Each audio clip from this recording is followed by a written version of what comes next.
नमस्ते। आज हम विस्तार से जानेंगे राजस्थान के सुशासन दिवस बुलेटिन के बारे में और देखेंगे कि इसमें क्या-क्या खास बातें सामने आई हैं।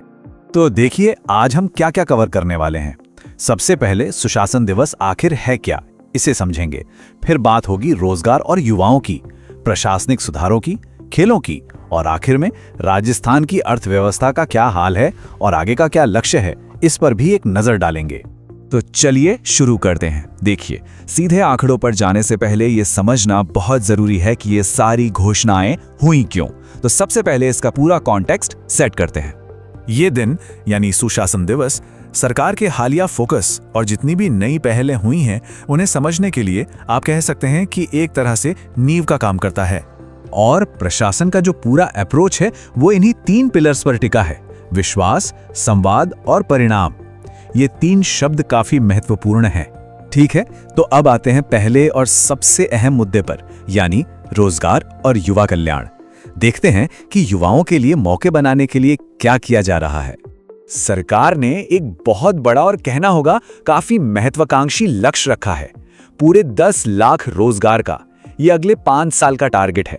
तो अब सवाल ये उठता है कि इस बड़े लक्ष्य को हासिल करने के लिए अब तक हुआ क्या है। देखिए, पिछले 2 सालों में करीब 92,000 सरकारी नौकरियां दी जा चुकी हैं। प्राइवेट सेक्टर में 2 लाख से ज्यादा मौके बने हैं और अभी 1,53,000 से ज्यादा सरकारी पदों पर भर्ती की प्रक्रिया चल भी रही है। सिर्फ नौकरियां ही नहीं, डायरेक्ट फाइनेंशियल सपोर्ट भी इस पूरी स्ट्रेटेजी का एक बहुत जरूरी हिस्सा रहा है। मुख्यमंत्री युवा संबल योजना के तहत 1,15 करोड़ रुपए बेरोजगारी भत्ते के तौर पर दिए गए, जिससे 4 लाख से भी ज्यादा युवाओं को फायदा मिला। अब यहाँ एक बहुत बड़ा शिफ्ट देखने को मिल रहा है। सरकार जल्द ही एक नई युवा नीति लाने वाली है। और इसका मकसद क्या है? इसका मकसद है कि युवा सिर्फ नौकरी ढूंढे नहीं, बल्कि नौकरी देने वाले बने। मतलब फोकस अब जॉब क्रिएटर्स बनाने पर है। चलिए, युवाओं की बात हो गई तो आगे बढ़ते हैं और देखते हैं कि सरकार अपने खुद के कामकाज को कैसे बेहतर बना रही है ताकि लोगों को अच्छी सर्विस मिल सके। और ये नंबर देखिए, 65 लाख से भी ज्यादा। ये वो जन शिकायतें हैं जिन्हें पिछले 2 सालों में राजस्थान संपर्क पोर्टल और जन सुनवाई के जरिए हल किया गया है। ये वाकई में एक बहुत बड़ा आंकड़ा है जो दिखाता है कि कितने बड़े लेवल पर पब्लिक से जुड़ाव और उनकी समस्याओं का समाधान हुआ है। और सिर्फ जनता की ही नहीं, सरकारी कर्मचारियों की ट्रेनिंग पर भी ध्यान दिया जा रहा है। राजस्थान देश का पहला राज्य बन गया है जो सिविल सर्वेंट्स को ट्रेन करने के लिए मिशन कर्मयोगी के आई-गॉट प्लेटफॉर्म से जुड़ा है। इसका मकसद है सरकारी काम में और एफिशिएंसी लाना।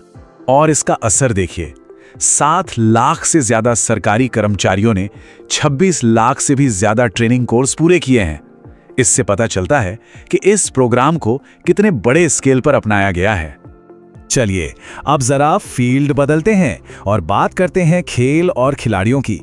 देखते हैं कि इस क्षेत्र में क्या नए कदम उठाए जा रहे हैं। तो एथलीट्स के लिए कई नई पहलें हुई हैं, जैसे खेलो राजस्थान यूथ गेम्स शुरू किए गए हैं। जो एकेडमी के एथलीट हैं उनका मंथली अलाउंस बढ़ाकर 4,000 रुपए कर दिया गया है। इंटरनेशनल मेडल विनर्स के लिए एक नई स्पोर्ट्स लाइफ इंश्योरेंस स्कीम भी आई है। और तो और द्रोणाचार्य अवार्ड जीतने वाले कोच को जमीन भी दी जाएगी। और जो नई बीमा योजना है वो खिलाड़ियों को एक बड़ी फाइनेंशियल सेफ्टी देती है। इसके तहत इंटरनेशनल मेडल जीतने वालों को 25 लाख रुपए तक का एक्सीडेंट और लाइफ इंश्योरेंस कवर मिलेगा। ठीक है, तो खेल की बात हो गई। अब जरा जूम आउट करते हैं और पूरी अर्थव्यवस्था की बड़ी तस्वीर को देखते हैं। राजस्थान की इकोनॉमी का क्या स्टेटस है और भविष्य के लिए क्या विजन है।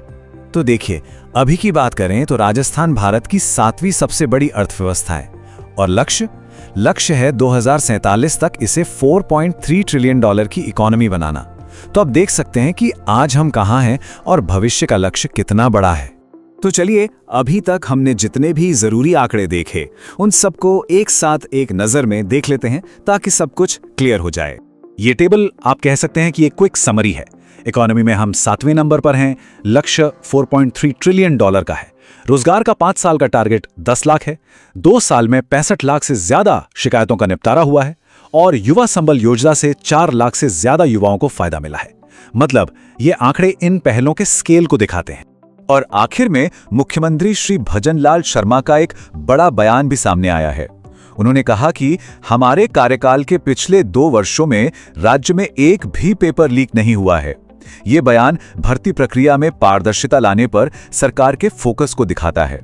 तो इन सब बातों के बाद हम इस विश्लेषण के अंत में पहुंचते हैं और यहाँ एक बड़ा सवाल खड़ा होता है कि ये लक्ष्य तो तय हो गए हैं, लेकिन 2047 तक के इस रास्ते पर राजस्थान के सामने सबसे बड़ी चुनौतियां और सबसे बड़े अवसर क्या होंगे? ये